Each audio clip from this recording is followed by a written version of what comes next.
Electronic media ने खान से वाबस्ता एक बयान मेरे हवाले से तवातर से चलाया और ज़राए जो हैं तमाम चैनल ने कोट किए। वो ज़राए कौन हैं मैं आपको बताता हूँ। पहली बात तो ये है कि ये खबर के खान ने आने से मना किया, जेल वालों को ये कहा, ये सरासर झूठ है, गलत लघु बेबुनियाद बात है। किसी भी चैनल ने, जिन पे मैं तमाम चैनलों के एंकर हजरात जो हैं अपने दिन के 4-4, 5-5 घंटे हम देते हैं, लेकिन आप लोगों को मायूस नहीं करते हैं। आप जब भी बुलाते हैं हम सर के बल जो है आपकी रिक्वेस्ट को एक्कार्ड करते हैं, लेकिन किसी चैनल ने ये तकलीफ गवारा नहीं की कि मेरा मौक़िफ़ ले लेते। जो सहाफ़त के अक़दार की अवलीन ज़रूरत है, किसी ने मेरा मौक़िफ़ नहीं मांगा। सोशल मीडिया जो है वो लोग, ये अहम बातें ज़रा आप नोट फरमा लें, वो लोग जो पीटीआई से वाबस्ता होने के दावेदार हैं सोशल मीडिया पे और पॉलिसी आदिल राजा की चला रहे हैं, उन लोगों ने जो है खान के साथ, पार्टी के साथ ज्यादती की, इस खबर को फैलाया और चलाया। मैं आप सबसे गुजारिश करता हूं कि जिस दिन खान साहब ये बात मुझे कह दे, हलाल ऐलान कहता हूं, न मैं उन लोगों की तरह हूं कि जनाब अर्जियां दूं कि मुझे पार्टी में वापस लो। मैं तन्हा ही बेहतर हूं, अकेला ही बेहतर हूं जहां मेरी इज्जत नफस मजरू होगी।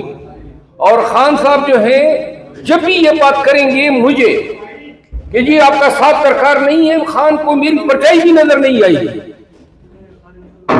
मैं आप सबसे इस्तदा करता हूं, मुझसे वाबस्ता कोई भी बात मीडिया पे चलाने से पहले मेरा मौक़िफ़ लिया करें और बतौर एहतजाज जो कल, क्योंकि ऐसी खबरें फैलाने से मेरा कबीला, मेरे वोटर्स, मेरे वो तमाम लोग जो मुझसे थोड़ी बहुत उन्स रखते हैं, उनके दिलों में मेल पैदा होता है पीटीआई के लिए या खुदा न ख्वास्ता खान के लिए।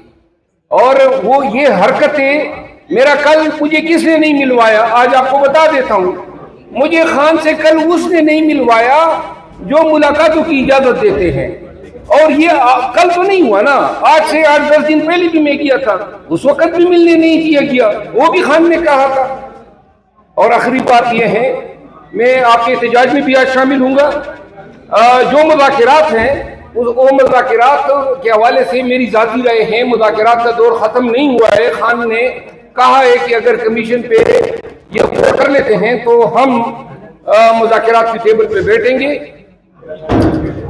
बतौर एहतजाज में ये जेली फर्जी पे बुनियाद खबरें जो मेरे खिलाफ फैलाई गई सोशल मीडिया पे और इलेक्ट्रॉनिक मीडिया पे, और किसी ने ये तकलीफ नहीं की कि मुझसे इसकी तस्दीक करा लेते, 15 दिन के लिए मैं अपने आप को मीडिया से दूर रखूंगा। ये मेरा एक एहतजाज है आप सब भाइयों से।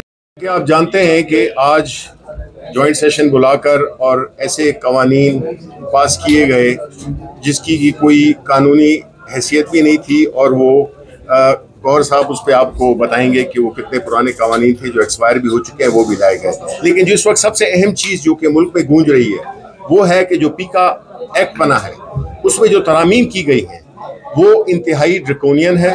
वो बिल्कुल पाकिस्तान की जो मीडिया की जो आज़ादी है उसको बिल्कुल एक ऐसे काल कोठरी में ले गए हैं जिससे कि अब हमारे सहाफ़ी दोस्तों का, हमारे जो भी लिखने वाले हैं जर्नलिस्ट भाई, वो उनको 10 दफ़ा दाएं बाएं देख के उनको अपना लिखना पड़ेगा और अपनी ड्यूटी करनी पड़ेगी। ऐसे माहौल में, इस घुटन के माहौल में हम देख रहे हैं कि जितने भी कवानीन आ रहे हैं वो पाकिस्तान के अवाम के लिए नहीं है, वो पाकिस्तान की बेहतरी के लिए नहीं है। वो कवानीन है जो कि ख़ास मकसद को हासिल करने के लिए किस तरह से आज़ादी इज़हार राय को कंट्रोल किया जाए, किस तरह से लोगों की मूवमेंट को रोका जाए, किस तरह से एहतजाज का तरीका। अब अगर आप देखें जो इस्लामाबाद का जो वो एक्ट बनाया था कि जिसमें कोई प्रोटेस्ट कर नहीं सकता, अगर करता है तो उसको 3 से 10 साल की सज़ा हो जाती है। अब आप मुझे ये बताएं कि ऐसे माहौल में हमारे मुल्क का क्या तासुर जा रहा है बैरूनी दुनिया में, फिर हम कहते हैं कि जी पाकिस्तान में लोग इन्वेस्टमेंट नहीं कर रहे। पाकिस्तान में लोग कैसे इन्वेस्टमेंट करेंगे, पाकिस्तान के अपने पाकिस्तानी कैसे इन्वेस्टमेंट करेंगे, जबकि इस तरह का घुटन का माहौल हो, इस तरह के ड्रैकोनियन लॉज पास हो रहे हो, चाहे वो 26वीं तरमीम हो। पहले तो ये होता था कि लोग अदालतों के पास जाते थे इंसाफ मांगने के लिए, उसको भी बिल्कुल उन हुकूक को भी सलब कर दिया गया है। जिस तरह से मुकदमा चल रहे हैं, जिस तरह से FIR हो रही हैं, ये बिल्कुल एक मजाक बन चुका है। और हम समझते हैं पाकिस्तानी, जिसमें कि हमारा मुस्तकबिल पाकिस्तान में जुड़ा हुआ है, ना हमारे लीडरशिप इमरान खान, ना हमारे साथी, हमारे असासे इस मुल्क में है। हम अपना मुस्तकबिल इसी मुल्क में देखेंगे, जबकि दूसरी मेजॉरिटी जो है उनके असासे भी बाहर हैं, उनकी बिजनेसेस भी बाहर हैं, और उनकी वफादारियां भी पाकिस्तान से नहीं है इतनी जितनी के एक पाकिस्तानी, आम पाकिस्तानी को होती है।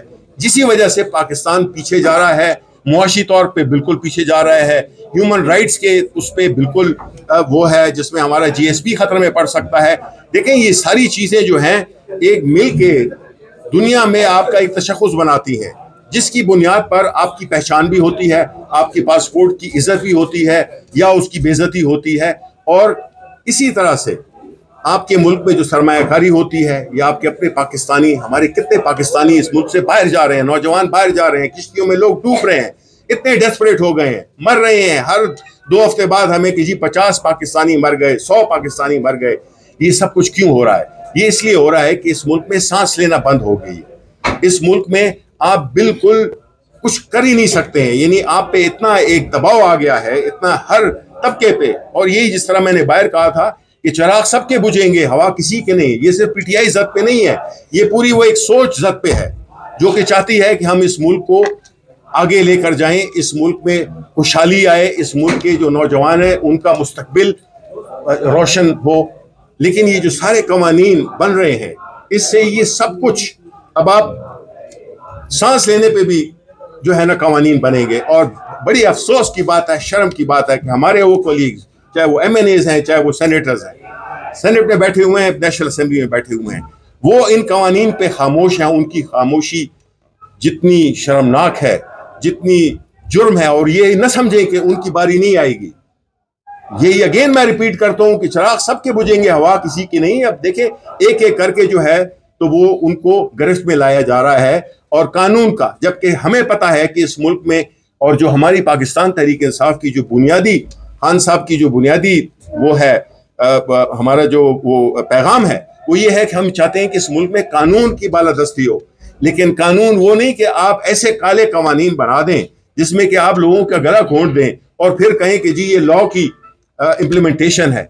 इम्प्लीमेंटेशन वो होती है जिसमें कि आज़ादी के साथ फैसले किए जाएं, अदलिया आज़ाद हो, मीडिया आज़ाद हो, और इसी तरह जितने भी पार्लियामेंट में लोग हैं वो अपना वो हक अदा करें जो कि अवाम ने उनको मैंडेट दिया है। लेकिन चूंकि इसमें मेजॉरिटी ऐसी बैठी हुई है हुकूमती साइड पे जो कि जाली मैंडेट के जरिए बैठे हुए हैं, तो जाहिर है उनको अवाम की फिक्र नहीं है। अवाम के मफाद आमा के लिए कोई कवानीन नहीं बने हैं पिछले 2 साल में। सिर्फ और सिर्फ गिरफ्त, हुकूमत अपनी गिरफ्त को मजबूत करने के लिए काले कवानीन ला रही है, जिसकी हम शदीद मजम्मत करते हैं। और जो पीका एक्ट है, इसमें हम आज सेनेट में इसकी भरपूर मुखालिफत करेंगे, और इंशाअल्लाह हमारी ये जद्दोजहद जारी रहेगी। शुक्रिया।